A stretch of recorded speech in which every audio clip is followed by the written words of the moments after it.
All right. Here we are in another episode of Flipping Houses for Rookies. Good morning, Peter. Good morning, Bill. I started off the podcast with me clearing my throat. Sorry about that.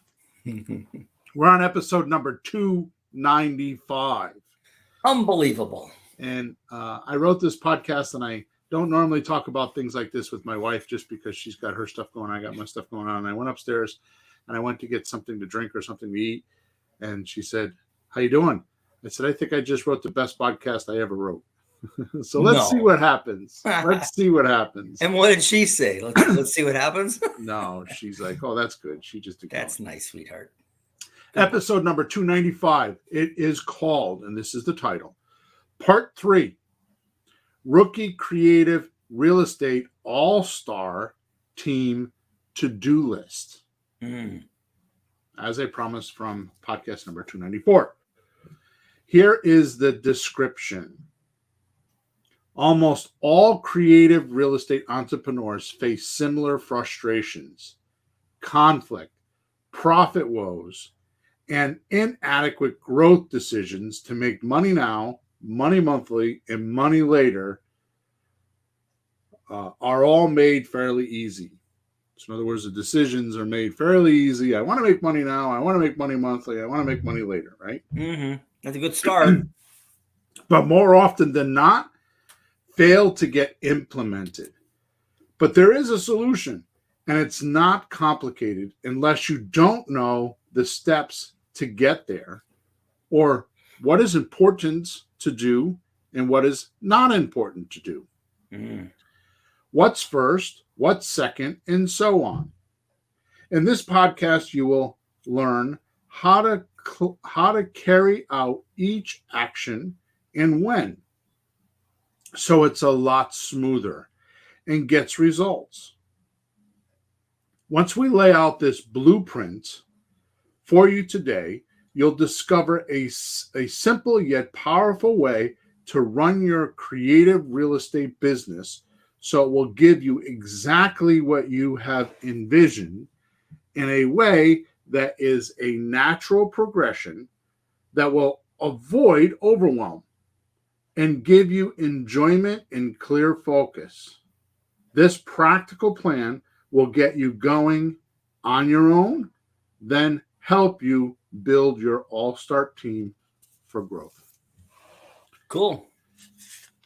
That was a mouthful. Yeah. Breathe. Yeah. All right. So just housekeeping things. If you're watching, wherever you're watching us, in the description is a link, which I will get to at the end of the podcast. It'll mean much more to you at the end of the podcast than it will now. But every single week, I put different links in the podcast. So I can give away things. And sometimes I give away like $500 or $1,000 worth of stuff in there. Mm-hmm. And some people click on it and some people don't. Also, we record this podcast with a live stream every Thursday morning, 9:30 a.m. Eastern Standard Time. If you so care to watch us, I know it's a lot of people are working and it's in the middle of the day, but if you so care to join us, especially if you have questions or you want to be part of the podcast, you can find us on YouTube or Facebook. Just type in Flipping Houses for Rookies and just go to the live section or whatever, the right page, and we are there around 9:30 every Thursday morning. And then my amazing youngest daughter, Emma, who is one of my assistants, puts her magic to it and uploads it so you can have it on any podcast platform on Monday. So it's there, by Monday. It's the everything's been put together, rendered, edited. Well, we don't edit them, but she puts an intro and an exit on it and all that kind of stuff. Mm-hmm. So you can get that on Monday. But when you're listening to us or watching us, the best thing in the world you can do for us is to either subscribe to the channel that you're watching us on or subscribe to the podcast that you're watching, or give us a review. It's a beautiful thing. All right, so let's get started. Oh, by the way, the website is flippinghousesforrookies.com. There is a lot of free stuff on there. So go there if you need extra help and want to work from your computer. And it's free stuff, and free It's stuff all free. doesn't cost anything. That's right. No wallet needed. All right, so here we go. Let's get started. So just like last podcast, Pete, I would like to disclaim this is not. That means it is not. You cannot do this alone. This is a standalone pod. This is not a standalone podcast.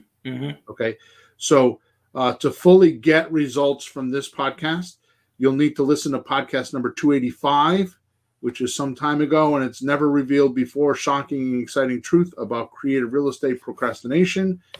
And on that podcast, you will learn that finding someone who can do things for you or do it for you will get you results quicker. Okay, what happens is too many rookies are doing it the wrong way. So what I'm telling you to do in that podcast is stop trying to learn how to do it. When you try to, how to do it, when you're asking yourself, how do I do this? How do I do this? How do I do this? It just creates more and more problems for yourself. And this is, and I know because I do every single week. I do one-on-one consultations. I do a coaching group for on Monday nights for 2 or 3 hours every Monday night, and everybody's on a Zoom call, and I get a lot of feedback there. Plus, I get support tickets. I know this for sure because there are too many rookies that say this is their number one barrier. They can't seem to get past this, and it's a mindset. Instead of saying, "How do I do this?" it should be, "Who can I get to do this for me?" And it doesn't mean that you have to pay someone. It just means you got to find someone that knows how to do it and likes it, which, by the way, this is not my philosophy. If you listen to episode number 285, you'll realize it was a book that one of my partners, Sean, gave me for my birthday last year. It was called Who, Not How by Dan Sullivan, who owns Strategic Coaching, and Benjamin, oh my goodness, I forgot his last name, Benjamin Hardy. Okay, so that's the full source on where we got this information. So if you want to go read that, it's a fantastic book. The idea is phenomenal. Then in podcast number 294 and 295, we covered in detail the 7 parts of having an all-star team successfully. So there's 7 buckets or 7 components that if you break down the entire activity of the business, everything falls in one of these 7 categories. So when you're looking to get somebody to a who, as we call them, someone who can do things for you, you're going to want to find people in these buckets that like to do the things in these buckets. And those are the best people to who. Because like with me, I mean, I don't need to know how to do coding for a computer. My daughter does that. She's got a computer science degree. If I like right now, I'm looking for some list from names to call. I don't need to do that. I can go on Fiverr and do that, for $5, or I can get Sean to do it for me, and I don't have to pay a lot of money to get them. I'll have to pay for the list, but I don't have to go do the work, right? Mm-hmm. So when you find who can do something for you and they enjoy it, first of all, you got to let them have full responsibility for it and let them actually do it. And then you can take that off your plate, right? Mm-hmm. You don't have to keep reinventing the wheel every single time. That's what I'm trying to tell you. Yeah. So in episode number 294 and 295, we talk about that. And like I said, in those 2 podcasts, we cover in detail the 7 natural sections you'll need for doing deals naturally. So, Bill, is that 294, 95, or 93 and 94? I'm not sure what I said. Yeah, because today's 95, so the last 2. Yeah, I wrote 294, 295. So you're right. Thank you, Peter. It is 293 and 294. Yeah, our last 2 just before this. Yeah, I thought we were done at those 2. And so there's one more, and I was like, great. Now I get to get more data on exactly how to apply it. I didn't think you were going to do this extra one, so I'm going to take notes, I think. Yeah, you're going to like what we have. I know I talked to you, and which I never do. I talked to you a little bit about it yesterday, and you're like, "What? I'm getting a a heads up on the actual webinar." I wonder what we're talking about today. Yeah, and I do that because I want it to be improv. right? And your role has always been, head rookie. You know what I mean? But we were put in our place about that, weren't we? Uh, both With of us? with Jesse, yeah. You're not head Oh, rookie. well, She put she's us in our first rookie place. at least. She's She's first rookie. first rookie, She second claimed that, rookie, didn't she? current rookie, rookie first class. I hope to get a promotion before this is over. I'm not asking for a raise, just a promotion. Yeah.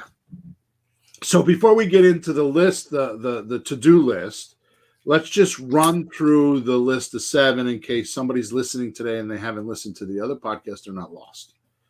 Okay, so these are the same. These are and if you listen to what I'm saying and actually have done deals, you will recognize that this is a natural flow. Now, I want you to really, really, really pay attention to what I'm telling you because this is spectacular advice. And I'm not saying it because I'm giving it to you. It's just because I've observed it. Mm-hmm. So you could do these 7 things as one person or 100 people or 1,000 people. Mm-hmm.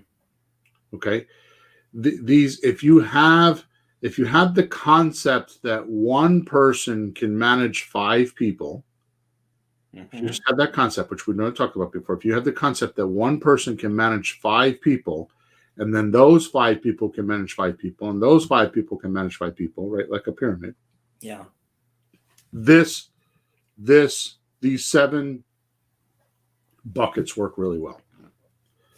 Yeah, and that's really good advice for any business type people. I've had friends, students that are business guys, and they're like, "Oh, I'm the foreman or chairman or boss of." But how many juniors have? 17. Yeah, and so we call that a hey you organization. So if you think about it, here's what happens, and this is I don't want to spend time on this because I want to get into our podcast. But if you think about this, if it was a command channel like in the Army, yeah. Right. If that wasn't there, then here's what happens to most small businesses. All the communications, within the business, like payroll and ordering parts and money and jobs, always go to the owner of the business. So all the communications go from bottom to top and top to bottom. So they are vertical. Mm-hmm. Right? Yep. So what happens is, an employee comes to the owner and says, there was something wrong with my paycheck. And then he has to dispatch that communication down to the bookkeeper or whoever does payroll. Even if it is him. Yeah. He has to dispatch that. Or the parts that we ordered today are wrong. Comes up to him, and then he has to dispatch them back down to the parts orderer, even if it's the plumbing supply house. So most entrepreneurs get overwhelmed because it's a hey you type of organization, right? Hey you, go do this. Hey you, go do that. Where if you recognize that if you have these 7 things in place and you laid them down horizontally, left to right, and you pass through them, that you should set things up so that the employees can communicate horizontally between one another. Sure, take care of your own business. So if your paycheck has a problem and somebody's over paychecks and they know that because you clearly let everybody know, well, she does paychecks. You don't even need to have that. It doesn't need to go up to the owner and then back down to the bookkeeper. It could just go from employee to bookkeeper. And if you just organize that in your business alone, 90% of the stress will go away. Yep. I can tell you one of the things that most entrepreneurs deal with is delegating, number one, because they don't have another quick thing. So I was working with the church. We do a bunch of fundraising, and we have 2 Zoom rooms. One is a registration room where people come in and they register, and they're like, okay, and then we send them over to the main event. We mostly do that for security reasons, make sure somebody's not in the event that shouldn't be there. Somebody's like giving us a hard time because we are a church, right? So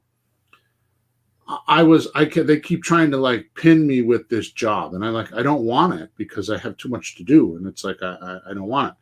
So the only way that I was able to resolve it is I actually went onto Google Docs and I made a 3-page or 4-page document that is the training on how to run this room. Like, if this happens, do that. And I did screenshots, and it took me like, I don't know, 35 or 40 minutes. We'll say an hour, right? Now, here's the thing. I no longer have to do that job, because now, like this past weekend, I couldn't work. I sent somebody that never did the job before. I sent them the Google Docs. I checked with them the day before. Did you read it? Yeah. Okay. If you need any help, just call this person. Done. Yeah. It's off my plates. Yeah. Right. And that's what most people don't do. So we could talk all day about this, because I used to be part of a business group, and I used to do 1 hour lectures every Tuesday night for 10 years about running your business. Right. I didn't always practice it, but I spoke about it. I practiced most of it, but some of it, because I don't have a bunch of, I mean, I have employees, but they're all BAs and stuff like that. Right. So let's get back to the list, the 7 things. So number 1, someone with an idea. Someone has to have the idea and focus on the future. So there has to be someone there. Now, I'm going to tell you that this is the most valuable asset of the business, and I'm going to tell you why this is the most valuable asset of the business. What do you think it is, Peter? I'm going to kind of... I never thought why be the most valuable, but it seems obvious that that would be the starting point, because somebody has to decide, here's what we're going to be doing. Right. Else you're going to be having counterproduction, or do this, do that. Somebody's going to say, we're doing this. Yeah, so I thought that too. I thought that for 30 years I've been in business. Oh, you got something better? Yeah, I realized this not too long ago, a few months ago. What'd you get? So here's the most valuable asset of the business. The person that does this cares. They want it the most. And they're approachable. They have compassion, and they really care. And they're willing to go through anything to get it. Yeah. And I don't mean that, that's an extent, go through anything to get it, but they care the most. They want it the most. And then it's like their baby. Yeah. Right. Okay. So number 2, someone who sets up and runs the communication, which includes who we talk to. I'm going to cover these in a couple minutes, so I'm just going to go through the list. Number 3, then there is the marketing and sales process. Number 4, now we have the finance aspect of the company and the deals. Okay. Number 5, here's the step of the knowledge of doing the deal, like the skill to do the paperwork, closing, renos, etc. Okay, so I'm going to get to this in a minute, but it's not the deal structuring. That's the one before us. That's in the financing aspect. Right? So I'm going to go through this in a couple minutes. So would this one be like learning how and the training how to do it, and the overall... Yeah, so once you figure out how to finance the deal, and number 4, you figure out how to finance the deal, then you need to figure out how to close it. So what documents are we going to use? Are we doing a lease option? Are we doing a subject to? Are we doing what documents we're going to use? How are we going to close? Does it need renovations? How are we going to get a lockbox on there? How are we going to get the contractors out there? All that kind of stuff. So that's the actual activity of doing it then. Yeah. Good. Well, I'm going to get to it in a minute. It's not. Okay. It is part of the activity. Okay. But it's the skill. You have to have a plumber to fix the plumbing, and you have the concrete guy to fix the sidewalk. That kind of stuff. Okay. All right. So that's number 5. Number 5 is the knowledge of doing the deal, like the skill to do the paperwork, closing, renos, etc. Right. Number 6. Once we get through all of that, we need to make sure that up to this point, the idea or the work was done correctly. And if not, we need correction on who made the deal to begin with.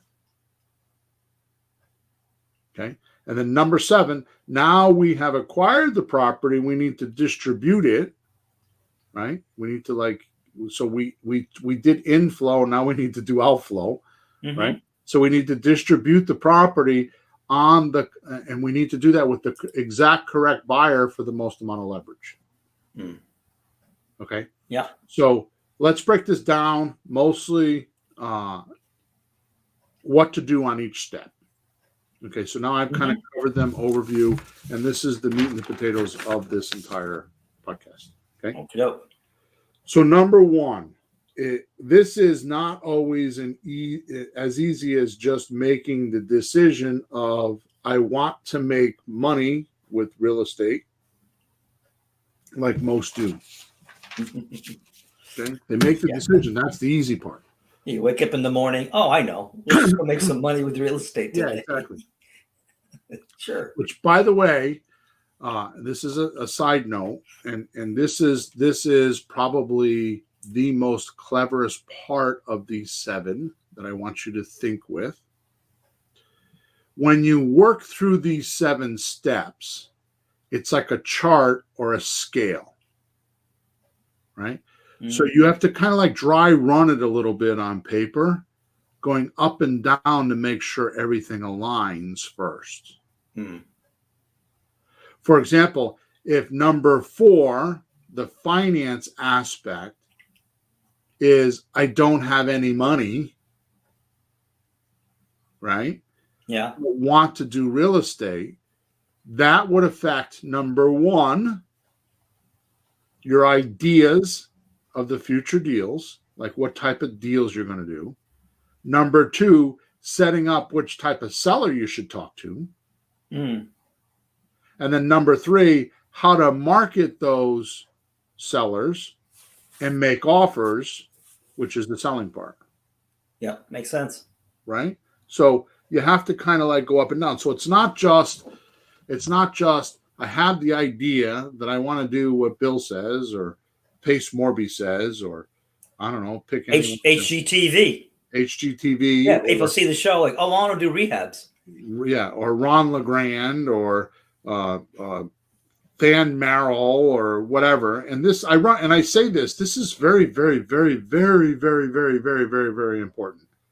I mean, I did my meetup last night and I have people on there preaching to me about how they need to do wholesale deals. Mm-hmm. And I asked the girl, I mean, she was a foreigner, and I asked her, which is no problem, but she, I had a little trouble getting her at first because of her accent. And I said to her, I don't understand. Why would someone want to sell their house at 40 or 50 cents on a dollar when they could just by accident give it to a realtor and just sell it in 3 days in today's market? Yeah. Right? Now, that does work. Wholesaling does work. But what most people don't realize is the reason why we use 7 deal strategies, which is at flippinghousesforrookies.com. The reason why we do that is because, first of all, every seller has a different idea of what they want. But more importantly, and you just ran into this with this big aha moment, like different environments provoke different offers. Mm-hmm. Right? Mm-hmm. So, I mean, you were just talking about options the other day, right? Yeah, because I've never been in such a heavy seller's market like we are in right now. And these past few years, when you go through the deals, and then there's options, and you go right past it. So why do you keep going past that? It doesn't apply right now. So okay, and now here we are in this kind of a market. It works. Right. So an option is when you give the seller a document and give them some denomination, $1, $10, $100, whatever you give them, and you buy the rights to sell the property. So it's just like on the stock market, you buy the rights. But here's the thing: you buy the rights for $1, $10, $100, but you don't have the obligation to close. So you can sign a 90-day option agreement, which is better than a 6-month listing agreement. Yeah. And the seller doesn't pay any closing costs because you get your buyer to do it. Mm-hmm. Right? And as long as they give you, I say a 10% discount or more, you don't have to do that, but that's a safe number. But as long as you get it's going to cost them 12 to 15% to sell anyways with a realtor. Mm.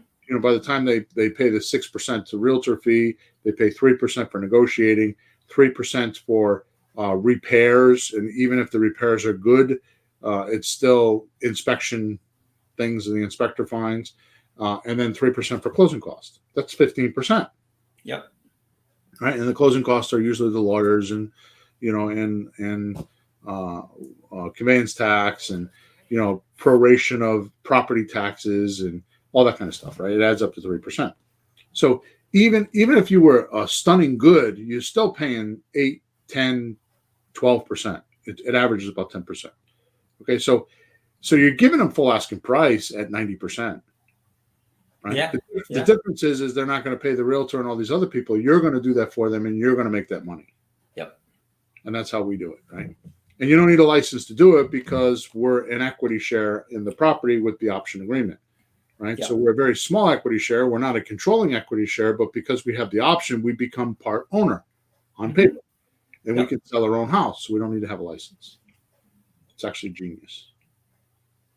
Okay, so this number one aspect of having the idea is not just having the idea. So what I'm saying right now is with these 7 categories, you should try to jot down how you're going to do it. So you 2-dimensionally like demonstrate it in the physical universe. Like, how many times have you had an idea of like how something would work? I don't know why this idea just came to my head. This is so crazy. This is, you're going to laugh at me. Mm-hmm. Do you remember the house we had? I think it was in Manchester, and the basement was leaking and we had to dig it. Oh, yes. Yeah, I'm going to forget that. Well, my point is that we had an idea of what we were going to do, and we rented like a backhoe and equipment, but it wasn't exactly what we expected to do. Once we started digging and doing things, we had to make alterations because our idea was not what the physical world wanted us to do. Like, for example, we dug a hole on a foundation, a hole next to a foundation, and we tarred it, and then we were going to take tar paper and put it on top of the tar. Well, the tar paper wouldn't stick. It kept falling down every time we put dirt in there, right? Oh, that's right, yeah. So it's kind of like, until you try it physically, you don't know what gravity is going to do. You don't, there's all these factors that the physical universe sometimes throws at you, like your idea isn't going to be as smooth as you thought. Yeah.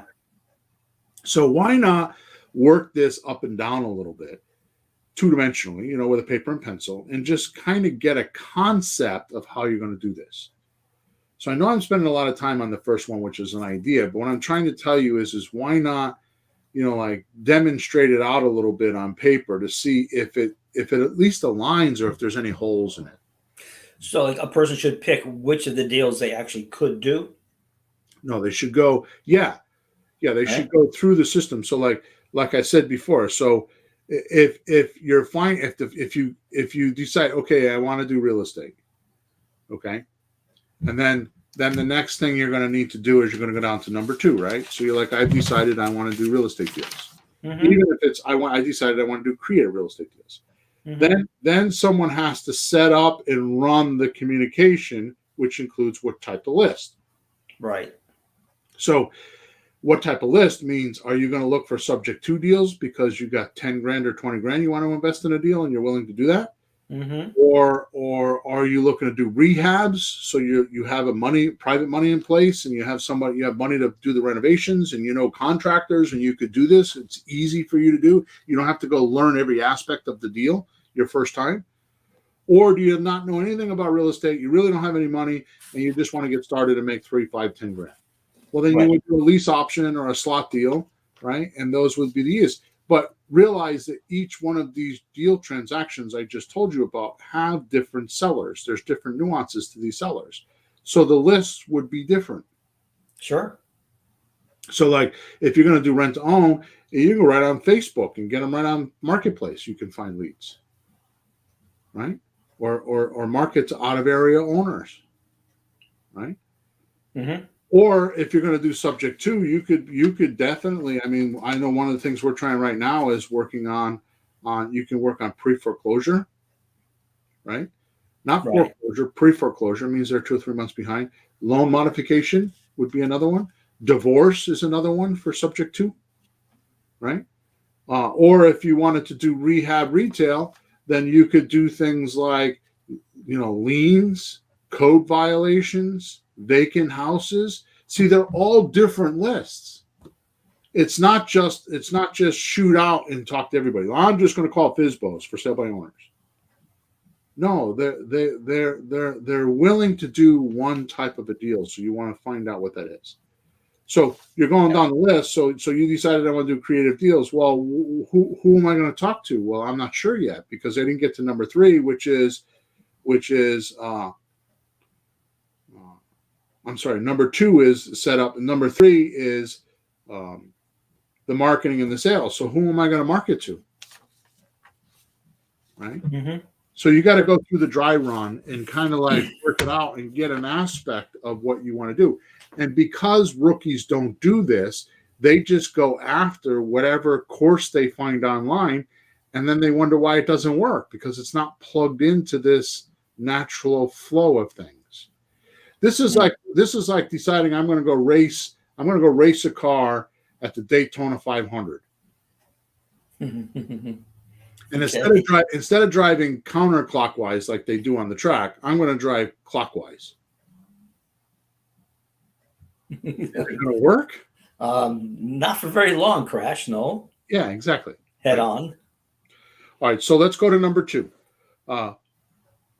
Number 2 sets up and runs the list of potential sellers to outflow to. Right. So Dan Kennedy, who is a great person to listen to, if you have any interest in marketing, Dan Kennedy is like the guy. Says that the perfect marketing campaign that makes a lot of money has a message, market, and media in alignment. It's a triangle. It's a message, a market, and a media. So when you match them perfectly, the campaign goes bang, and it makes tons of money. You have the right message, you have the right market, and you have the right media. Market, by the way, is the person you're talking to. Like, somebody that's hungry, you're going to sell them food. Yeah. If somebody has a pipe that's leaking, I'll give you a business that I was doing for quite a while that was very interesting. In fact, our friend Alex, that does the websites. Yeah. I think this is how he's making all of his money right now, because he builds websites for these water recovery guys. Like water. What's that? Water recovery? Yeah. So they're what is the word? Something pro. We have a water leak. And it does a bunch of damage. Oh, Serve Pro. Serve Pro, yeah. So there's a lot of companies. Oh, damage, water damage. Oh, water damage recovery, yeah. So what happens is when somebody has water leaking through their ceiling because the upstairs pipe is broken, right? That's a perfect market for Serve Pro. They want that person, right? Yeah. So there you go. So what happens is you have message, market, media. So number 2 is this. This is partly the market, number 2, right? Or public that you can do deals with depending on your available resources. Right? Like capital, manpower, time, renovations, right? And it's part of your message. So it's part of your market, part of your message. Okay. Indirect mail, 60% of your success, and I believe this applies to us in all marketing. 60% of your success is from the list. Sending to the right people. Yeah. Yeah. 20% is media, how you're sending it or communicating, and 20% is the message. So I giggle inside because I listen to people about how they're having trouble getting deals. And I promoted for 294 podcasts up until today that if you don't need to know anything about real estate, if you've rented a property before from somebody in the past, like you rented a college room or a house or an apartment, you're 90% of the way there. You can do a slot deal and a rent to own. You already know how to do it. You just need to figure out the message in the media. You're looking for somebody that's renting. They have a for rent ad. So there's your market right there. They're already renting, and eventually they're going to sell. Right. Eventually. So why wouldn't you go to that person and say to them, "Hey, can I rent to you from a year or two? Can I rent from you for a year or two and then buy from you?" Right. And then in your conversation, you pretty much say to them, "Well, look, here's the deal. you rent to me, you have no more landlord obligations. I'm going to take you don't have to worry about clogged toilets. You don't have to worry about anything, just getting the money and paying the taxes. Yeah. Right. And you're gonna take on that obligation. I'm gonna do all the landlording. And what you're gonna do is you're gonna assign all that stuff to your buyer, because your buyer's not a renter. Your buyer's an owner. Right? So, like, take a look at this. So if you went on vacation, right? Mm-hmm. And you rented a car, would you change the oil? Would you wash it? Would you put tires on it? Would you do a tune-up? No, right? Wouldn't do anything. I spend all week doing that on my vacation. Absolutely. Yeah, That's what I go on vacation for. Honey, Yeah, let's go work on a car for vacation. Good old Peter. Black eye. You're not going to do that. But if you own the car, you're going to do that, right? You're going to wash it. You're going to do the tires. You're going to do a tune-up. You're going to change the oil, right? That's the difference between our tenants. They're not renters. They're rent owners. So they are of the mindset that they own it, and that when they get a mortgage that we're going to help them get within the next couple of years, it's going to be theirs. So they're going to take care of it. Mm-hmm. Right? Now, is everybody like that? No, there's weird people in this world, and we have safe points for all that stuff, right? In fact, we're going to talk about this next week. The next podcast is going to be protecting the downside somehow. I got to word it right, but protecting the downside. So what I'm going to talk about is how you can still make money when things go bad. Right? Good. That'll take some of the fear out of it. Yeah. All right. So number 2 is setting up and running a list of potential sellers. We talked about Dan Kennedy, the message to market media. This is partly the market and partly the media, where you're going to find your public and who you're going to talk to. And you're going to align that to what you're capable of doing, your education, your ability to get money, renovations, all that kind of stuff. Yeah. So it's an alignment, right? Number 3 is the marketing and the sales. Now, here we hone in on the message.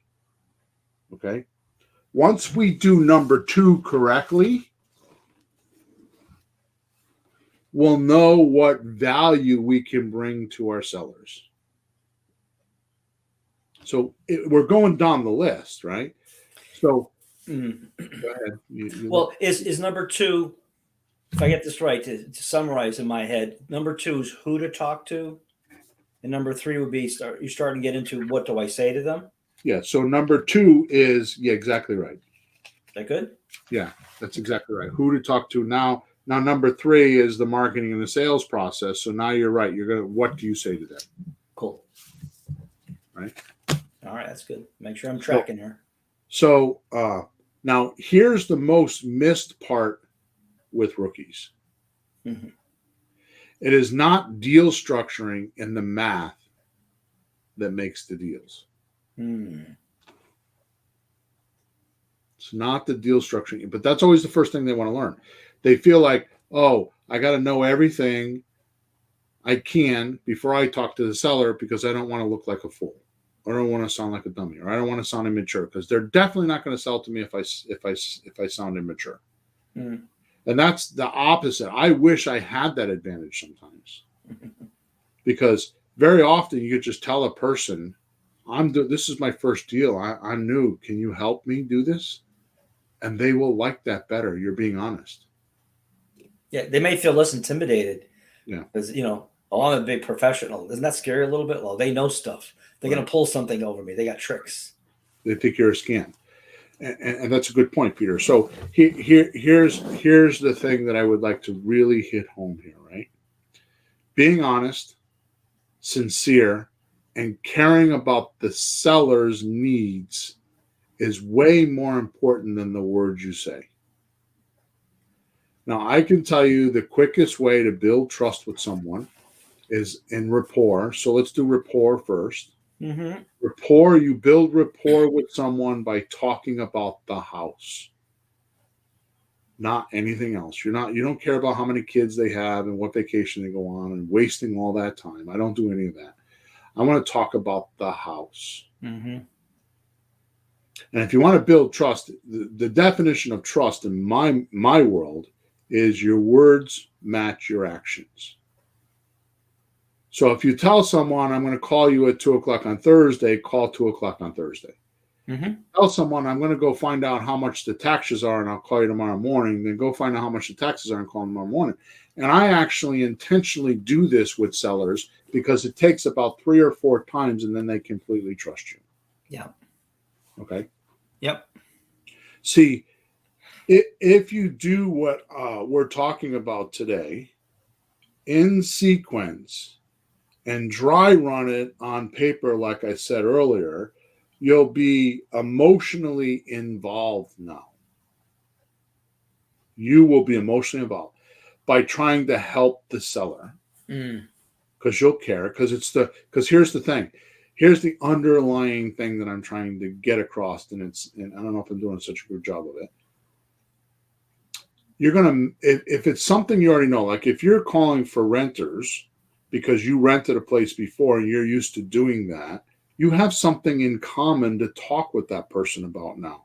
You'll be more real because you're not faking it. You're not trying to do something you don't know how to do. And you'll have more reality with them. Yeah. They'll like you more and they'll communicate more with you because you have more things to talk about. Mm-hmm. Right? Even if you don't do a deal, you need to practice. Yep. See, that's one of the things that I found with rookies is they study for 2 years to try to learn everything they can learn so they can have a half-hour conversation and expect anything that's going to pop up can be answered. Well, I got news for you. In today's generation, we don't do that. We have, I'll bet you, sometimes 3, 4, 5, 6 conversations. You were telling me the other day that you talk to people over and over again. I'm surprised because a few years ago I was like, talk to the guy once, do it or not, and move on. And you're saying like, I had to call them back, I'm like, why is that? But that's what happens. You let me check this, and you call them again, and but it's fine. You develop, I don't know, a relationship a little bit, and you start tracking. I mean, we had one guy who was supposed to talk to on the phone, couldn't talk on the phone because he had to take his daughter to the hospital for something, right? Yeah. And the next time, try to call him on the phone, he gets stuck at the motor vehicle department and on a nighttime. The one night they're open, and I'm trying to call them now. Right. And then, but it goes back and forth, and you do get emotionally involved that way. Is your daughter okay? How's your kidney stones? Have you tried vinegar in water? Whatever. I'm serious. And they go, thank you very much. I didn't know that. I'll try. You just do whatever you can to be helpful. And that brings me to my next point, because when you're emotionally involved in A, your business, and B, with the seller, you give them value by trying to help them. This world severely lacks honest help without some sort of a gimmick on the other side, or without some sort of a payment or an expectation on the other side. Mm-hmm. And you get results because you're helping the seller get what he wants the easiest way possible for complete satisfaction. I can't tell you how many people tell me they don't want to sell to me, but they want to sell to a realtor. So I help them find the right realtor. I just help them find the right realtor. I have a network of guys, and it gives me brownie points because I go say, hey, my realtor, hey, I got a deal over here. Yeah. Right. My realtor was in my office the other day, Dave, and he's telling me that he has leads that I gave him 2-3 years ago, and he still talks to them. And he got an appointment with somebody just the other day because now all of a sudden they're ready. Wow. 35 to 38% of our business comes from follow-up. Yeah. So you're not talking to the person just once. You don't have to give them a seminar the first time you talk to them. Yeah. You just got to be nice, right? So, like I said, Pete, you don't know what to do. Tell the seller. This is what you say all the time. Just tell the seller that you need to go figure it out, and you'll come back. Mm-hmm. I remember the day that you told me that. You're like, oh my God, I finally got it, Bill. Right? Well, yeah, people worry about, if you're selling a car, you're working at a dealership, you better know about all the cars, the horsepower kind of braking system, the stereos, a lot of details. So you should know what you're selling. But when we're buying a house, we don't know about the house. We don't know what they want. We don't know what they're trying to do. And it could be this, that, or the other. So your best weapon is asking questions and listening. Right. I read, we were doing some training, and one of the quotes was, this is a Ron LeGrand quote: answer questions with questions. Right. They ask you a question like, well, I don't know, what do you want, or blah blah blah. Well, what do you want to have happen? Right. Just keep asking, and they'll tell you. Right. We're Exactly. trying to fill a need. We don't know what it is. We're not selling something. We're trying to buy something. So we got to find out why they're selling Well, it. one of the biggest revelations I think that I had that I passed on to you guys is that when I'm talking to somebody about buying a property, I automatically bounce it up against how am I going to sell this? Yeah. Now, one of the things that I've never talked about before that I've recently realized is that what's most important to a buyer? To a buyer? Yeah. So there's a pecking order. So it goes like this. A, how much are my monthly payments?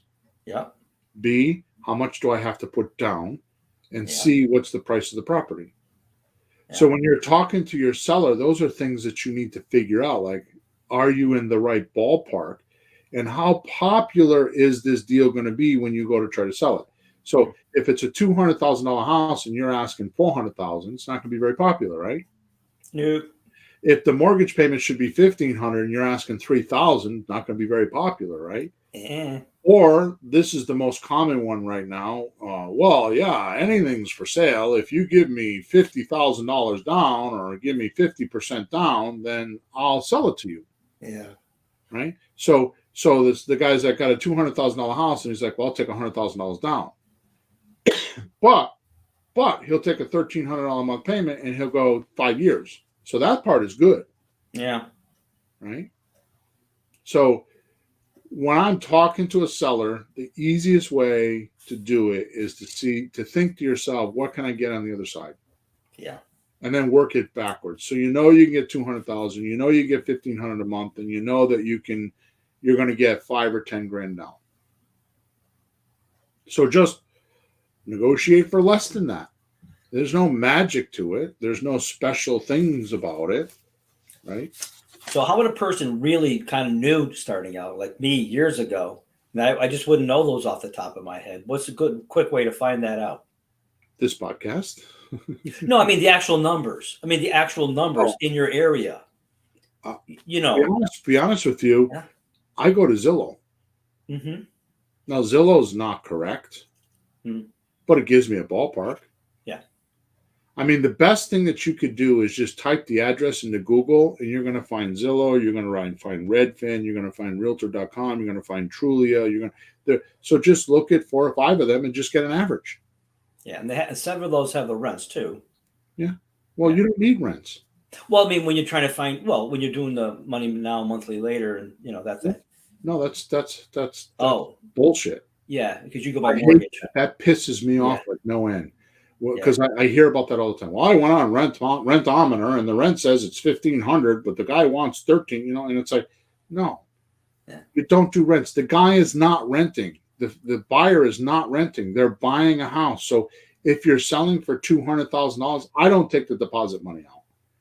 So if you're selling for $200,000, go find out how much a $200,000 mortgage is, a current interest rate is. So if it's 4%, then just go do a 30-year mortgage at $200,000 at 4%, and then add the taxes and the insurance, and then I add $200 for me for profit on top of it. And there's your rent.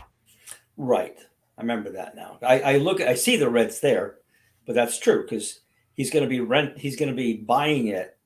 And actually, your technique of adding $200 is good because that adds a little bit of extra pain for the guy. And when he buys it on his own mortgage, it's a relief to him. So he's encouraged to get the mortgage then. Exactly right. Good. Okay. Right, so now let's go to number 4. Yep. This one already done for you. This one is already done for you. The finance aspect of paying for the deal. It's already done for you. Mm-hmm. Most people don't know that. Okay. There's only 4 ways to buy a deal, to pay for a deal. Only 4 ways. Mm-hmm. When you recognize that, things get easier. So number 1 is banks. Yeah. Number 2 is hard money. Mm-hmm. Number 3 is private money. And number 4 is the seller with owner financing or taking over their payments. Now, if you go to flippinghouses4rookies.com/podcast, you can type in the search engine there, hard money and private money, and we've got podcasts that explain all those. Yeah. Right? They're just derivatives of the bank, actually. But the first 3 are borrowing one way from something, and the fourth way is technically borrowing from the seller in a sense. Right. So watch this. In number 3, the sales part, right?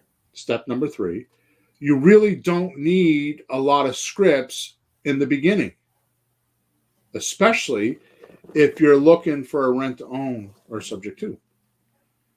The only thing that you really need for a script and know by heart is this sentence. What would have to happen for me to buy your house today? That's the only script you need. Bam! They tell you an offer. Well, this is what I would do. Now, you just match what they said to one of my 7 core strategies. Get them, get their agreement that they're willing to do that, right? And it's best for them. Like, you don't want to do something that's not best for them. Then move on to number 5. I mean, I don't understand. The hardest piece of real estate that I have to buy, Peter, there is one piece of real estate that I had trouble buying. Really? Yeah. And you never heard me say that before. You never heard me say there's a hard piece of real estate for me to buy. You know what that is? The real estate between my students' ears. Right? Because they have preconceived ideas of all these things, and I have to get through all that chatter. I have to undo all the false data and the myths before they believe me. Yep. Because they have automatically made it complicated in their head. They have all these barriers, or because they talked to one person that said one thing, all of a sudden everybody's like that. Yeah, my favorite is, I wouldn't do that. Right. Yeah, well, you're not in the seller's position needing to do that, and you're not the seller, so don't worry about you. Good. So as you do these things, yourself, and you go through it, it'll get easier and easier, and then you can start teaching other people how to do this fairly easy, right? So number 5, knowledge of how to do the deal, right? So knowledge of the paperwork, or skill of closing or the renovations. Yeah. Now, I don't even know what to say about this, because I want you to keep me in check so I don't start yelling and screaming, because it pisses me the hell off. What? I hear this from so many people. The paperwork. What about the paperwork? How do I do the paperwork? I got news for you people. There's a thing in our society called an attorney or a closing agent. Some towns, some states don't use attorneys. They use closing agents. Mm-hmm. What we're doing is old. It goes all the way back to Roman times and before. These are not some made up things. Even nowadays, I mean, you go on. I was doing this last night on the meetup. You go on to Google and you type in government HUD 1 settlement statement. It's issued by the government. Line 203 and line 503 on that statement says taking the mortgage over subject to. It's not against the law. It's not. The problem is people don't know how to do it. Yeah. There are now, I see attorneys popping up specializing in subject to. That's funny, because in the old days they would say, they would advise sellers not to do it, right? I wouldn't do that.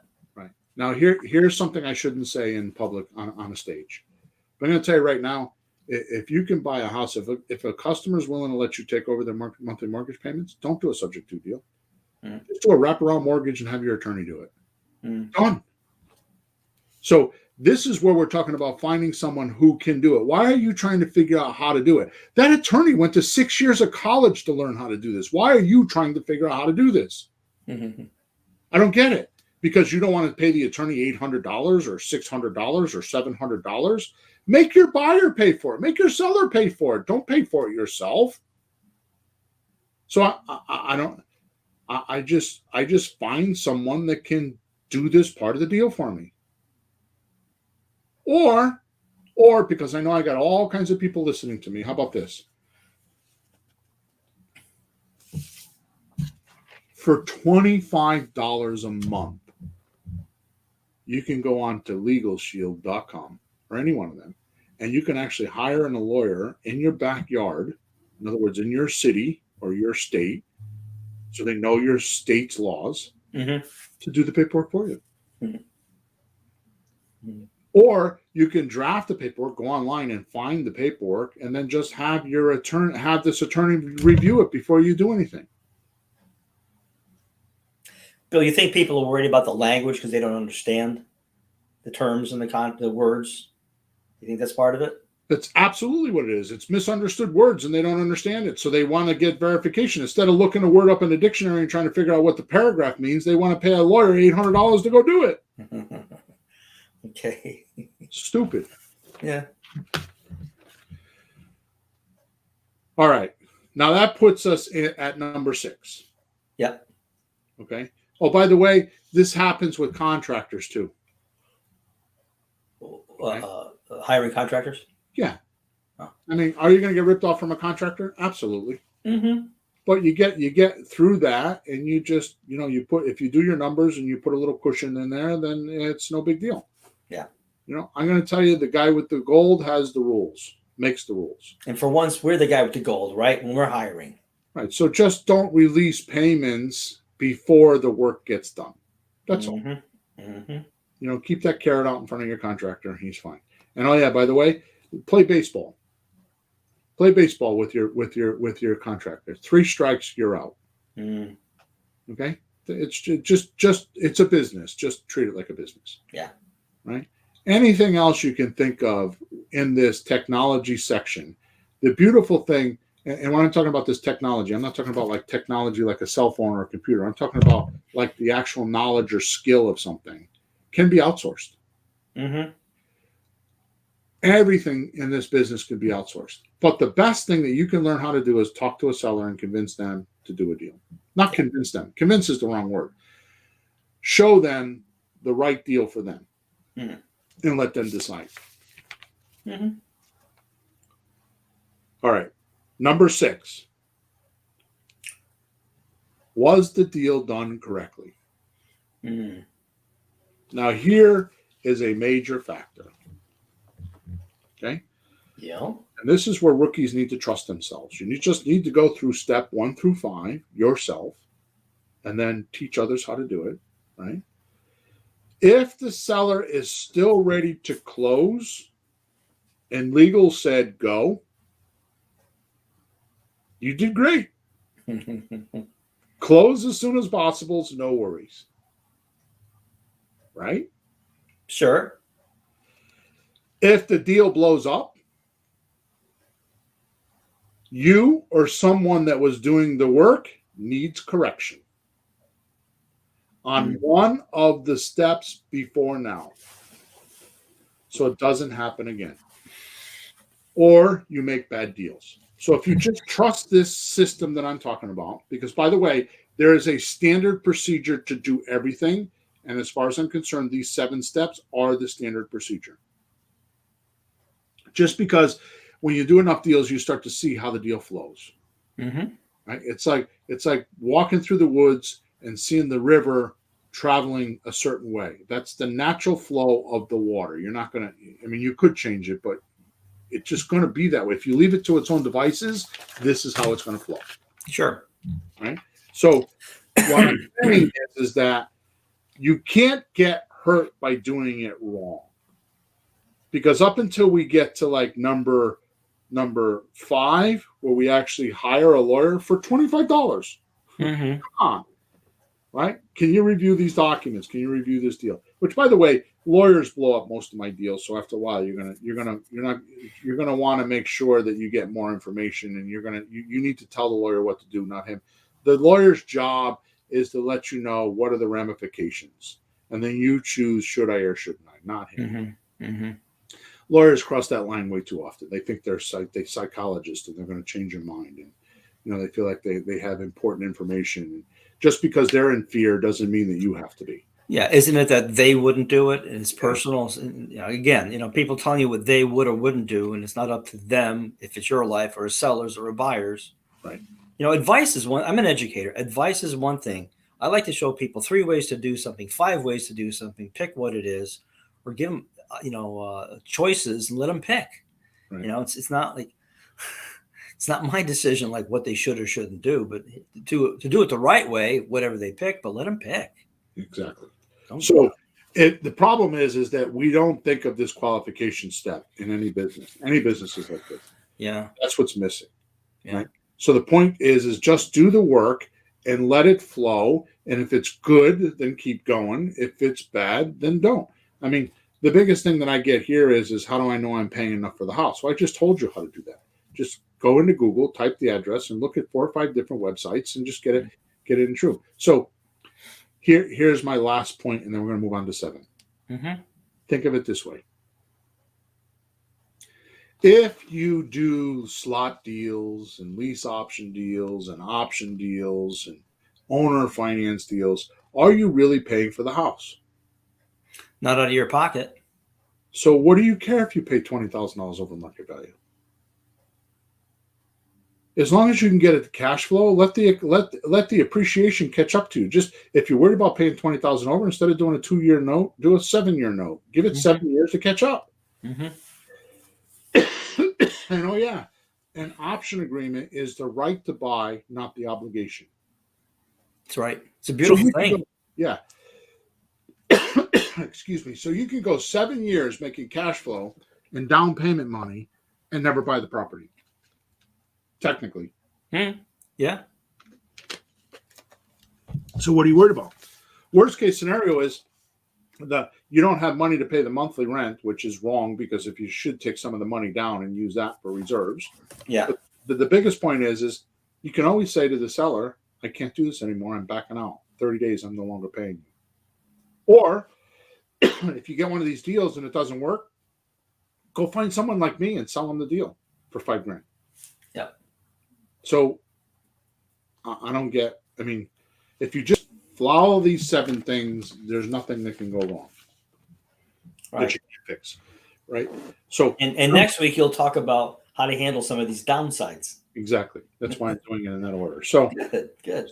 So the thing that I'm trying to say here is if the deal isn't smooth and the seller is still wanting to do it, then there needs to be correction. So instead of going out and trying to get your education before you do everything, why don't you do step 1 through 5 and find out what you did right and what you did wrong, and then get educated on step 6. Yeah. Well, I didn't know how to answer this question, so go find that out. Or I didn't know how to find the lawyer, so go find that out. Or, there's going to be bumpy parts, but you're going to figure that out by doing a deal. Right. And I think it's very, very important that anytime you're doing this or any business, at the end of the day, you get that bad feeling like something wasn't right. Take good note of what it was and figure out how to fix it. If you don't, you will quit. You lose a few times, you just walk away. So just find out what it is and find a solution. Other people do this all day, make bazillions of dollars. If you screw something up, just get your books out, call somebody, call Bill, call me, call somebody. Multi-level marketing with some guy with some gadget, and they're trying to get everybody to sell it. This is not that. This is the oldest business on planet Earth is real estate. Yeah, and there's answers. Just go find them, and then you'll feel better. And you come up with solutions. It's not always easy. If it was easy, we'd all be bazillionaires. But this is why we do it. Good. Make it as easy as possible and move ahead. Right. Number 7. Now that we have a property, we want to leverage it to the hilt, to the max, to as far as we can get. We worked hard to get here and want to make the most as possible, which is why I like to sell on lease options or lease to owns. You get money now, which is down payment. You get money monthly, which is your rent money. And then you get money later, which is equity. And that is just the tip of the iceberg of the amount of money you can make. So This step is picking the right person to buy from you. Realize that you make your money in negotiating when you buy, you collect it when you sell. Yeah. So you want, and that's an old saying, I didn't make that. So you want to get the best advantage of making the most amount of money possible, which is why we do money now, money monthly, money later. Which, by the way, I'm actually tricking you, because this is what you want to hear. You think the value is money now, money monthly, money later. And the truth is that's the tip of the iceberg. It's the tip of the iceberg. It's actually a joke. It's a joke. Go listen to podcast number 291, where we talked about legitimate rookie rewards of subject to deals that create gargantuan retirement quickly. And you listen to how we talk about all the other benefits you get by having this property. It dwarfs money monthly, money now, money monthly, money later. When you start realizing the taxes and all the benefits you get behind the scenes that save you a ton of money. The more you make in real estate, the less taxes you should pay. I had my best year last year, and I don't know what happened to the taxes. I'm getting a refund. It's ridiculous. I've seen posts. Grant Cardone talks about it. Like, you can invest in things, buy stocks and all that, make profit, but there's no benefits. They tax you on everything there. So, Bill, I think we got a fourth level of money now. There you go. Money now, money later. Money now, money monthly, money later. And I'm going to dub the fourth one, money keep it. There you go. keep it money. Yeah. All right. That's a big thing. We're both learning like some of these advantages lately, getting even more from it. Right. So go listen to that podcast and you'll realize that there is way more money in the back end. Why do you think all these millionaires and all these big, the government people and the politics, why do you think they all do real estate? Yeah. And the reason it's so good is because these people do real estate and they made laws to make it good. Exactly right. Duh. Exactly right. It didn't happen by accident. They made it that way. So you want to play the game or be played by the game. If you're going to play the game. Exactly. It's not taking advantage. It's just utilizing the laws the way they're intended. Dude. So listen to this podcast a few times. Write down the seven things, and just dry run it on paper. Just dry run the 7 actions on paper and just sort through your head. Get mental image pictures in your head of how you're going to do these 7 things. And then figure out which ones you're going to do and which ones you're going to find others to do. And you'll start to notice that the results will start showing up. And it'll get a lot easier. All right. All right. We got to go because we're over our hour. We're an hour and 7 minutes. So before I go, I wanted you to know that probably the most valuable tool that I have, but the most underutilized tool or underbought tool, because rookies don't think it's important, and it's the most important tool that I have, is in the link in the description. Oh, it's a tool that I use to get started. It's a tool I still use to this day, and it's called Creative Real Estate Conversation Superpower Kit. Okay, what's that? So I've never heard of this. What is this? Yeah, it's knowing how to talk to sellers. Okay, and I think I got it on 55% off. It's like $77, and I think you pay like $42 for it or something like that. So it's not a lot of money, right? But you use that tool with this podcast and listen to the other podcasts I suggested tonight. There's no reason why you shouldn't hit a jackpot in the next 30 days. None. If there is, then you got too much noise in your life, meaning drama and too many things sucking your attention that shouldn't be, or you have somebody in your life with non-compliance and keeps giving you jobs and work and creating extra traffic for you because they aren't doing their shit. You got employees that aren't doing stuff, or you got family members that aren't doing stuff, or blatantly you just suck at time management, or you're one of those people that need to relax more than you need to work, right? It's 120 hours in a week, and you break it down, you only work 40. There's a lot of hours left. Okay, so go on the description link, figure it out. If you don't know how to go in the description link and you want the link, send me a support ticket. Go to flippinghousesforrookies.com. Send me a support ticket, and I will send you the link. So, Peter, I think we've cracked the code. I think that we've in 3 podcasts have come to this. And again, next week we're going to talk. I don't know exactly what the title is going to be, but it's going to be something along the line of protecting yourself from the downside. That'll tie this up pretty nice, I think, Bill. Okay. So thanks for being with us. Thanks for all your support. And if you have any questions, go to the support ticket on flippinghousesforrookies.com, and we're over and out. Have a good week.